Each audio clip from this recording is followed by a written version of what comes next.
Hello everyone, welcome to From the Star Wars Home Video Library. I'm your host Nathan P. Butler. This time we take a look at something that is coming from Australia, but that covers a group that began in the United States and spread worldwide. And if you'll indulge me a little bit, one that sort of brings memories to the fore that I might share as we go along here. So a fairly straightforward item, but something that I found pretty profound when watching it. What we're looking at here is a documentary. It is called Heart of an Empire. This is basically the story of the Fighting 501st, the costuming group, the cosplay group that also does a lot of things like charity events and whatnot. Let's look at the item so that you can see all of that and get all that information, and then I'll share some personal experience near the end so those who don't care could skip that part. So again, it's an Australian release, so you have your Australian rating stuff down here. M, mature, recommended for mature audiences here. Heart of an Empire. And then the subtitle, which actually is in the documentary itself, The Life and Times of the Fighting 501st. It is a documentary here. It is not a parody. It is not an in-universe thing or anything. It's about the group itself. I'm going to read you what it says on the back in a moment. It's Heart of an Empire. It's got the text that we'll take a look at here in a moment. 3 images from the film, from the documentary. Special features includes director's commentary, behind the scenes with Jay and Dave, interviews with Jeremy Bulloch, the original Boba Fett, and Ben Burtt, Star Wars sound designer, the Fighting 501st in Australia, all listed down there. There's also final thoughts from the creative team behind it that is not listed on there among the bonus features and whatnot here. Then all your various icons and whatnot, the rating again. Note that this is Region 0, so in theory it plays in any region. However, it is PAL. So for instance, it won't play on a regular American DVD player, but it's pretty easy to pop it into an American computer and play it. Because it's Region 0, there won't be any region issues popping it into the player, and for the most part, computers using DVD players, DVD drives built into it, don't have any issues with PAL versus NTSC or anything like that. At least that was the case for me, certainly. It's distributed and manufactured by Shock Entertainment, hence their little logo down here. You'll see the same logo on the spine. Heart of an Empire there. DVD video, and then the rating again with a teeny tiny product number down there at the bottom. Speaking of bonus features that aren't on there, there's also an interview with a stormtrooper from the 501st, Sean Dudley. There's a quick little, like, where are they now sort of thing, and there's some playing around with their green screen and whatnot. So there's definitely more bonus features that are actually on here than what it says at the bottom. But speaking of what it says, let's see how this describes this documentary here. It says, in 1997, Albin Johnson took his obsession with the Star Wars trilogy to another level by founding the Fighting 501st Legion. His small club set themselves apart from other fans by creating meticulously authentic-looking costumes of the film's Imperial forces and miscellaneous baddies. Over the next decade, his legion of stormtroopers, Imperial guards, bounty hunters, and Sith lords would grow to over 4,000 armored members, and his focus had shifted away from the conquest of a galaxy far, far away to charity work right here on planet Earth. The Legion's visits to children's hospitals and extreme acts such as running major marathons in full regalia took them from being a small costumed fan club to a high-profile media sensation. Heart of an Empire follows the ups and downs of Albin and his fanboy army, while exploring the motives, obsessions, and the public perception of these eccentric philanthropists. We hear from Legion members as well as academics, Lucasfilm representatives, and actors from the original Star Wars trilogy who all try and shed light on the phenomenon. But as the story unfolds, it takes an unexpectedly tragic twist when Albin's own daughter is diagnosed with cancer, and his surrogate family must come to his aid and reveal what really lies at the heart of an empire. And I think that captures the tone well, that last little bit. I'll get into that in just a second. Let's look at the discs themselves. The discs, design-wise, are really nothing fancy. It's about an hour and 50-minute documentary. You have Heart of an Empire with the Stormtrooper as part of the eye there in Empire. We have the rating down at the bottom, disc and the disc number, in this case 1, feature, and then director's commentary, and then the company logo and number, whatnot, on the bottom. And then in similar fashion here, disc 2, simply labeled as bonus extras. So the commentary is, as you would expect with the film, but as with most DVDs, all the bonus features otherwise are on a separate disc. Big shock there, right? And I found this to be a pretty interesting tale. We've seen documentaries on Star Wars that take the materials somewhat seriously and the people behind it somewhat seriously. We've seen ones that are more mocking in tone for sure.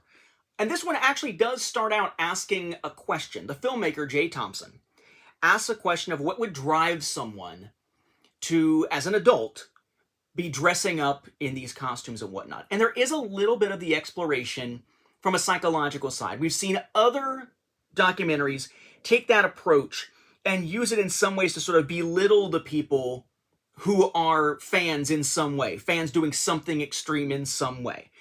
In this case, the clinical psychologist that they interview doesn't really demean. He does give some possible explanations of why people might throw themselves into fandoms more heavily and the need to make sure that you have something outside of the fandom, outside of the fiction to go back to as a way of sort of balancing things out in one's life. But isn't really done in a derogatory sort of way. It's done in more of a clinical, clear, if not positive, then at least balanced sort of way. So basically it follows the story of the formation of the 501st and how it spread.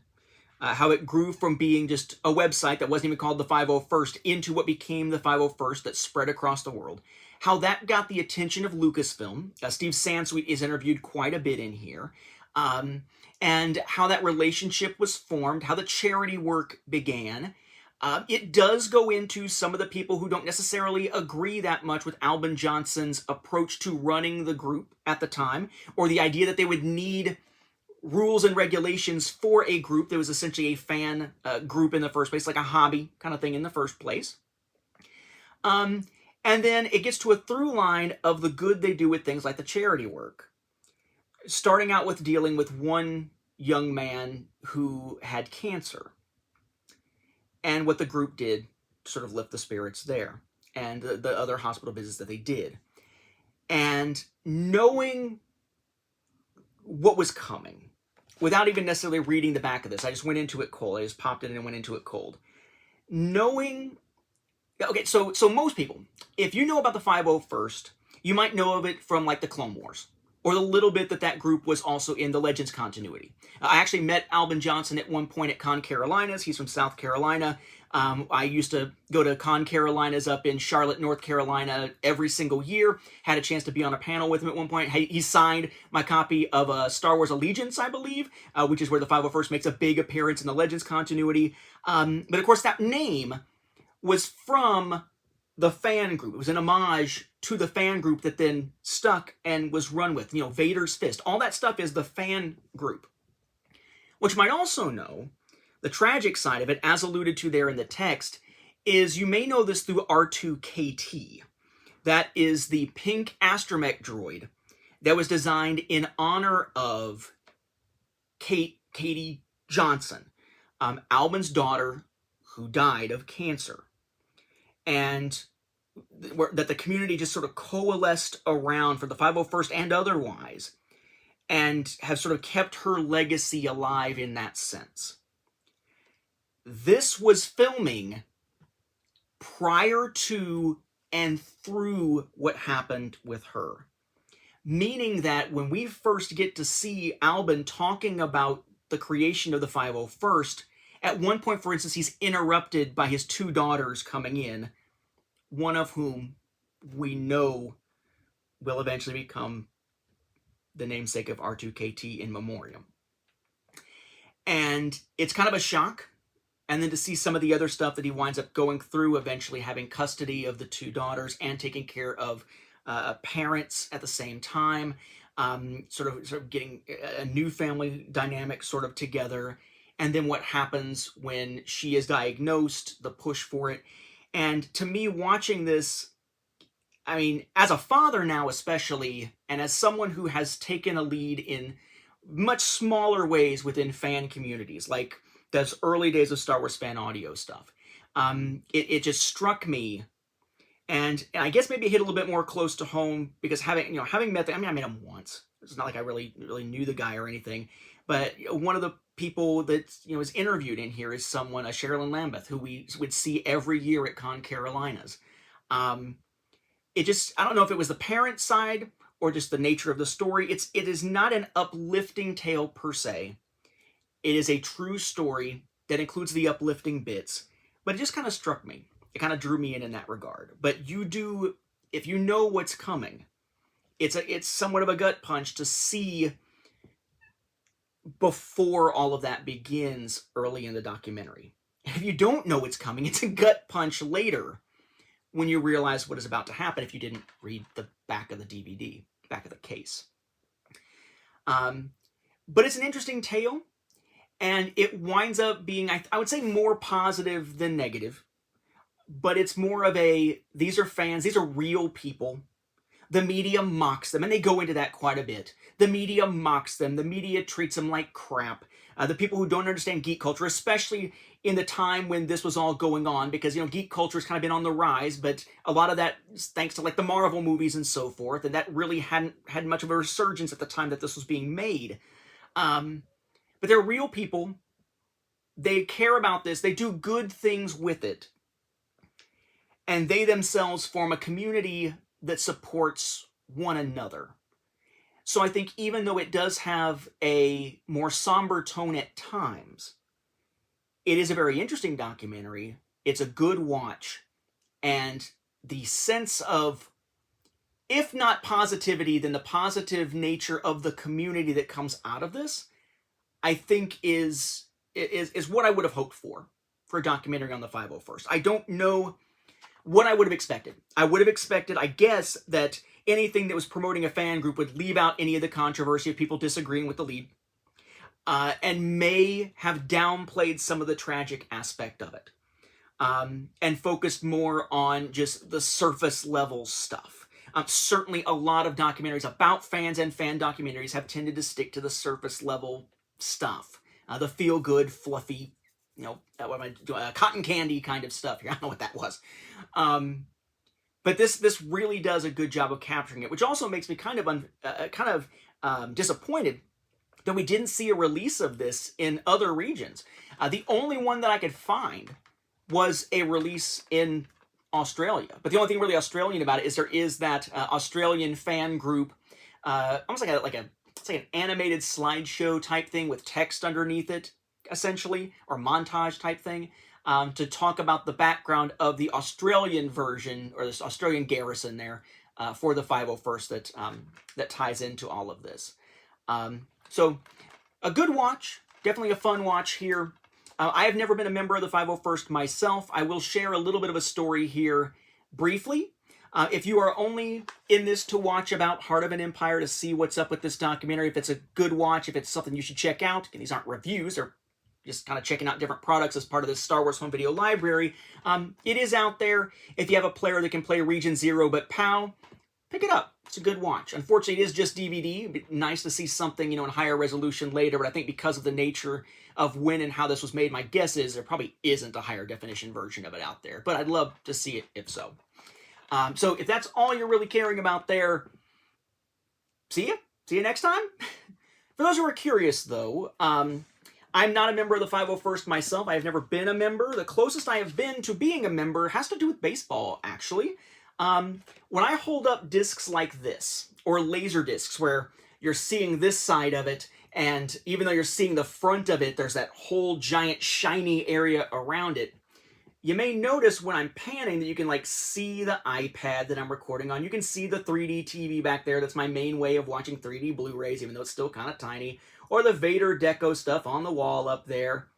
But sometimes you'll also see these things kind of off to the side. And I've had people ask me, what are those? And I did a quick, like, room tour at one point, but it's been a while since I mentioned those. And those actually, I guess, sort of tie into the topic here. So I'm going to get them down and show you what those are and tell you the tale behind them. Just for those who've been curious from watching the show. Has nothing to do with Heart of the Empire other than the fact that it is tied into something members of the 501st have been involved with that was the closest I've ever become of being part of someone like the 501st or the Rebel Legion. Now, if you've ever watched any of my mini Q&As where I'm standing up kind of over this way in the room, or my Nobility of the Butt Wanderers Q&A episodes over on the Patreon, that is, of course, closing here. If you're going to jump into that, do it by the 5th of June, because they'll be gone on the 6th. One of the things you might see in the background hanging on the wall is this. So there's the Death Star, has the baseball player there, Bisons, but it's like a Jedi robe kind of thing. As an official minor league baseball jersey kind of thing here. 47. And all that. One of the ones that sits on the wall that you can sometimes see reflected, a little dusty at this point, is this one. Star Wars, and it has Vader there. You underestimate the power of Buffalo. Star Wars, Buffalo Bison's logo there as well. Nothing on the back for this one. And then the one that's probably my favorite, this one here. It's got the Darth Vader's Sith Lord symbol, Darth Vader Sith Lord here. Boy, it's pretty dusty though from being up there. Some of it's dust, some of it's not here. Nothing on the other side. But here you've got sort of this outline of Vader's face with the stripes, his tie, Buffalo Bison's logo. Then on the back, 63. Stretched out with the lines there. Really dig that design. Well, if you haven't guessed, those are from the Buffalo Bison's minor league baseball team in Buffalo, New York. And every year, I guess it's still every year, they have a Star Wars night for that minor league baseball team, like a lot of teams do around the country, minor and major. And in this case, a lot of those include a really elaborate storyline behind it. A combination of like a lightsaber battle out there on the field and stuff happening that's recorded behind the scenes, a lot of times pre-recorded so that it can then be shown before everybody walks out as if it's one continuous story. So pretty cool and elaborate stuff. And it's something that's not actually done specifically by the 501st. It's done by a fan group from Buffalo called the North Ridge. It's one of the fan force groups. And they organized this thing in which a buddy of mine who I did a lot of fan audio stuff with way back in the day, like early 2000s back in the day, Brian Patrick Stoyle. He takes part in this. He's written some of these. He does voice work and whatnot for these, does stuff in costume for these. And there were a couple years maybe where the storyline they did had someone who was in costume as Palpatine. Because you had someone in costume as the Imperials, many coming from the 501st, others in costume as Rebels, coming from the Rebel Legion. Different costuming groups playing into this, because it was the Fan Force group, and it was just members of those organizations who do costuming who took part in this because they were part of the Buffalo group. And they had a guy who was doing Palpatine, and for whatever reason they decided that, I guess since Brian and I had worked so much on fan audio stuff together before, and there had been times I'd done like Yoda and Palpatine voices for both audio and fan film productions over the years. I was tapped, being in Georgia at the time, Atlanta area in Georgia, far away from Buffalo, New York. I was tapped to basically be the one to do the voice of Palpatine. So you had the guy there as Palpatine, but then my voice dubbed into it in all those pre-recorded and whatnot segments and everything. And as a thank you for doing that for years, I have DVD copies of some of those events. They're just sitting there. They're not like official releases or anything, so I haven't shown them on the show, but I have them within my little library here, some recordings of that. But also, they sent the different Buffalo Bison's Star Wars Night jerseys and t-shirt at one point. So that's what's sitting up on the wall in here that you'll see anytime the reflection moves around when I'm holding up a disc or something. They are not home video things. I've got plenty of home video related t-shirts. They're hanging up in the closet in here. Those are a little more special because they're not just something I collected. They were tied into something I really enjoyed doing back then at the time. It's really the closest probably that I'm ever going to get to being a member of a group like the 501st or the Rebel Legion or any of these costuming groups. People who have this amazing talent for something that just I am completely inept at. I am not a costuming guy. I can barely dress myself. Are you kidding me? Marvel, and it's a Star Wars thing. And I'll tell you, most of these shirts are because my wife, anytime there's like a holiday or a birthday or something, loads me up with shirts, and then I don't have to go shopping for anything for myself except for work pretty much all year. But so there are people out there who do this that are just amazing. Robert Redden, a friend of mine on Facebook, just seeing his costuming stuff that he does, and other stuff that he does creatively, stuff like diorama style stuff. Like that's, I can do stuff on educational sides of things, timelining, the audio stuff. You start throwing in things like costuming or visual effects and whatnot, like you would see in a fan film in terms of creating visual effects, and I am so far out of my league that anytime I see someone doing it well, I'm kind of in awe. So as someone who has never been a member of the 501st, but has been sort of 501st adjacent, having a chance to work with people from it, and knowing a lot of members of it, I would say that maybe it's just the unique positioning, but I found this to be a particularly solid documentary to watch. Your mileage may vary. Maybe you don't know anything or care about the group and you just want to learn about it. It'll still give you a nice primer on it and a more personal story of how it worked. But for me, for whatever reason, they just landed exactly right for me lately when I had a chance to check this out. I had missed it when it was first released and finally got my hands on it only recently. So, with that, we'll wrap up this episode. Thank you for watching, and may the Force be with the home video viewers and the Star Wars cosplayers, whatever your group might be, but especially if you're out there like the 501st, doing some good in modern society and using Star Wars as a vehicle to do that. My hat's off, or my helmets, I don't have any. How about my glasses, off to you.